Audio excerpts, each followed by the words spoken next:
I wanted to talk quickly about browsers and privacy. The browsers in the marketplace today, they are all slightly different and they do things in different manners and collect different data.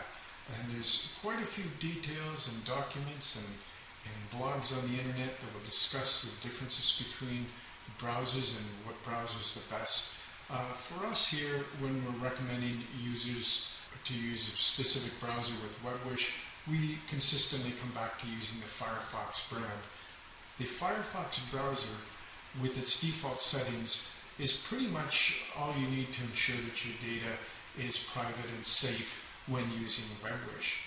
All of the other browsers that we've encountered do have some little quirks and things that we are not happy with. And in fact, this is the reason why we don't allow Chrome to be used. Although we do allow other browsers than Chrome, they are slightly different. Again, if you're not using Firefox, if you want to use something like Edge, you may have to tweak the settings a little bit. So I want to do a little demonstration for you here. If I go in and I want to look up a client, that's fine. If I pick Tamara here, that's okay. But what's really weird and confusing about Edge is if I do something like this, if I search for a particular client by name, and then I have this list, if I pick any one of these clients now, after I've typed in this lookup, Edge actually captures and saves that client's name. And as a developer of a web program, we actually have no control over what they do. So I just want to show you that I've selected a client called Kelly Smith, and if I go into here on Edge, up in this corner there's 3 dots. If I click on that, that opens up this menu. Down here near the bottom of the menu, if you go to Settings, next if you go into Personal Info, you will see right here it captured the name of Kelly Smith and saved it to the browser's profile.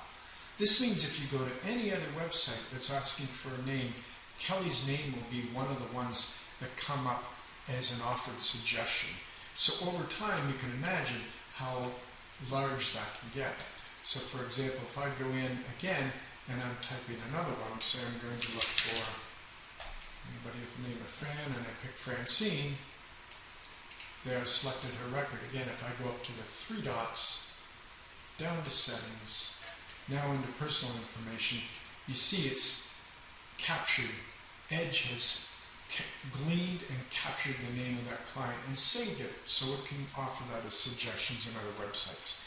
Again, as a developer of a website, we don't really have control of what the browser does, so that's why it's really, really important to choose a browser that respects your privacy as it should. So in Edge, if you want to continue to use Edge over Firefox, we recommend a couple of things. First of all, come into this spot. So once again, I'll do that again.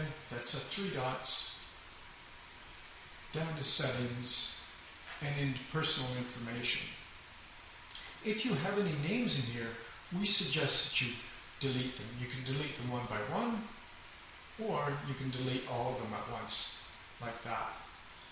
What you want to do is you want to stop Edge from continuing to save those client information, such as the names. And the only way to do that in Edge is to deselect this setting. By default, this is set on, and if you turn it off, then Edge will no longer collect that information and save it. So once again, if you want to continue to use Edge, we highly, highly recommend that you deselect this setting.